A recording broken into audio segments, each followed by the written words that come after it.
সবথেকে বড় ধার্মিক অনুষ্ঠান হচ্ছে এই মহাকুম্ভ মেলা, যেটাই ভারতবর্ষে ১৪৪ বছর পর যোগ এসেছে। আবার এই মহাকুম্ভ মেলা আয়োজন করা হয়েছে।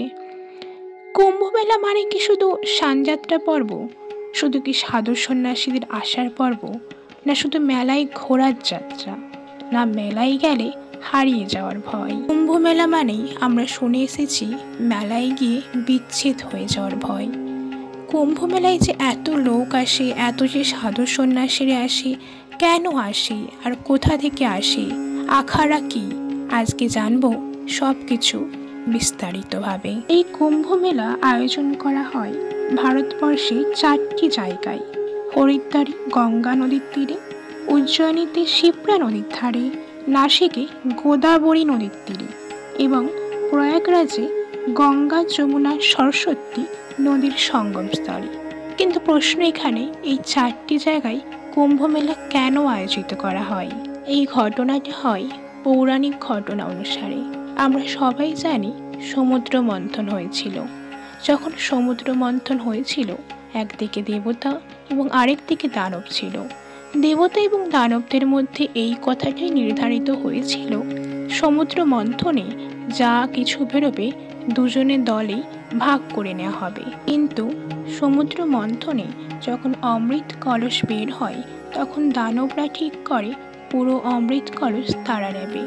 এই বিষয়টা নিয়ে দানব এবং দেবতাদের মধ্যে তুমুল যুদ্ধ হতে লাগলো, যেই যুদ্ধটি 12 দিন ধরে হয়েছিল। সেই সময় বিষ্ণু দেবতা গরুড় দেবতাকে বলেছিলেন অমৃত কলসটাকে নিয়ে উড়ে চলে যেতে। যখন গরুড় দেবতা অমৃত কলস কিনে উড়ে যাচ্ছিল, সেই অমৃত কলস থেকে এই 4টি জায়গায় একটু একটু করে ফোঁটা পড়েছিল। সেই জন্য এই 4টি জায়গাকে পবিত্র বলে মনে করা হয়।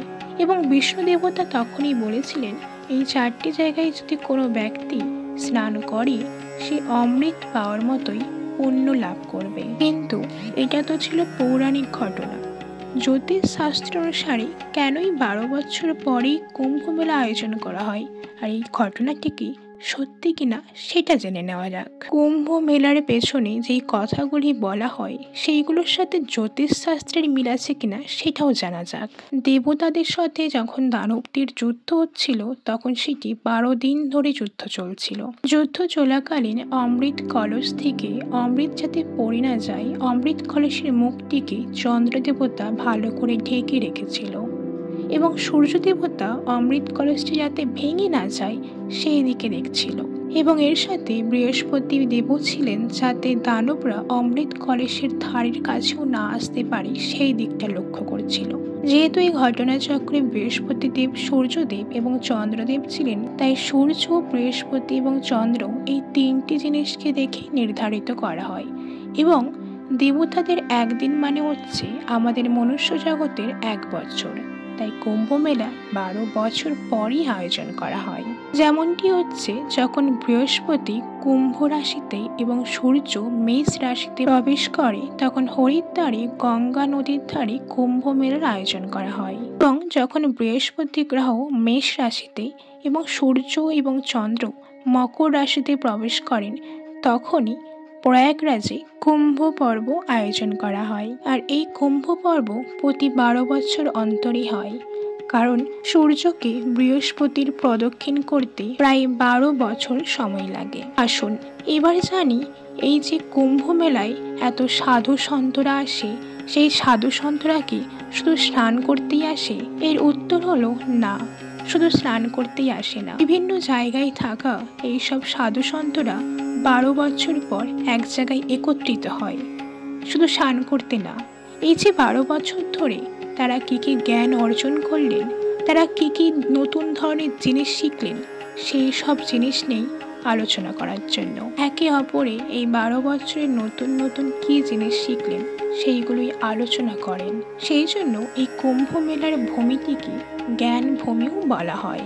এই সময় কল্পবাস হয়, মানে সব কিছু ত্যাগ করে সারাদিন একবার ভোজন গ্রহণ করা এবং মাটির ওপর ঘুমানো। আসুন এবার জেনে নিই আখাড়াটা কি জিনিস? আখাড়া শুনলেই আমরা প্রথমেই বুঝি যেখানে পালোয়ানরা ব্যায়াম করে। আর এই যে সাধু সন্তরা আসেন, এই সাধু সন্তরা কোনো না কোনো একটা আখড়া থেকে যুক্ত আছে। পৌরাণিক কথা অনুসারে যখন আদি শঙ্করাচার্য আমাদের হিন্দু সনাতন ধর্মকে পুনর্জীবিত করেছিলেন, তখন অন্যান্য ধর্মের মানুষেরা আমাদের হিন্দু সনাতন ধর্মের মন্দিরে আঘাত করেছিলেন। সেই সব আটকানোর জন্যই আদি শঙ্করাচার্য ঠিক করলেন শুধু আধ্যাত্মিক বা দর্শন দিয়েই হবে না, তার সাথে শস্ত্রের বিদ্যাও লাগবে। এরকমই কিছু কিছু আশ্রম এবং মঠে যেখানে আধ্যাত্মিক শক্তি, দর্শন এবং শাস্ত্র এবং শস্ত্রের বিদ্যাও শেখানো হতো, সেটাকেই বলা হতো আখাড়া। এবং এখন মূলত 13টি আখাড়া আছে। যেমন প্রথম 7টি প্রমুখ আখাড়া, যেটি হচ্ছে সন্ন্যাসীদের আখাড়া। তারপর 2টো আখাড়া, যেটা হচ্ছে বৈষ্ণবদের আখাড়া। আর বাকি সম্প্রদায় আখাড়াগুলি হচ্ছে উদাসী আখাড়া। এদের নিজস্ব ইষ্টদেব থাকে, নিজস্ব পরম্পরা থাকে এবং নিজস্ব একজন প্রমুখ থাকে। এই আখাড়াগুলি কুম্ভ মেলায় এসে শোভাযাত্রা করে, জ্ঞান চর্চা করে, কল্পবাস করে এবং এখানে প্রবচনও হয়। তাই এই আখাড়াদের অবদান কুম্ভ মেলায় অনেক গুরুত্বপূর্ণ। কুম্ভ মেলায় সর্বপ্রথম এই আখাড়াগুলি সাধু সন্তরা স্নান করেন।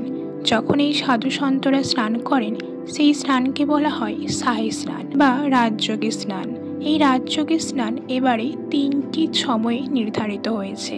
প্রথমটি হচ্ছে 13ই জানুয়ারি, যেটা হলো পৌষ পূর্ণিমা। দ্বিতীয়টি হলো 12ই ফেব্রুয়ারি, যেটা হচ্ছে মাঘ পূর্ণিমা। এবং অন্তিম শেষ হলো 26শে ফেব্রুয়ারি, যেটা হচ্ছে শিবরাত্রি। এই সময় যদি কেউ দীক্ষা নিতে চায়, সে দীক্ষা নিতে পারে। এই সময় যদি কেউ সন্ন্যাস হতে চায়, সে সন্ন্যাসও হতে পারে। তাই কুম্ভ মেলা শুধু স্নান যাত্রা পর্ব মেলা না। কুম্ভ মেলায় গিয়ে স্নান করলেই পাপ কিন্তু পুণ্যে পরিবর্তন হয় না। তার জন্য আত্মা, মন, নিজের কর্মকে শুদ্ধ করতে হয়। এবারে কুম্ভ মেলা 13ই জানুয়ারি থেকে 26 ফেব্রুয়ারি পর্যন্ত চলবে। তো আপনারা কি আসছেন, না আপনারা গেছেন কুম্ভ মেলায়? কমেন্ট করে নিশ্চয়ই জানাবেন। কুম্ভ মেলায় গিয়ে কীরকম সিদ্ধি লাভ করলেন সেটাও জানাবেন। যারা প্রকৃত হিন্দু সনাতনী, চ্যানেলটি সাবস্ক্রাইব করে কমেন্ট সেকশনে রাধে রাধে লিখতে ভুলবেন না কিন্তু। রাধে রাধে।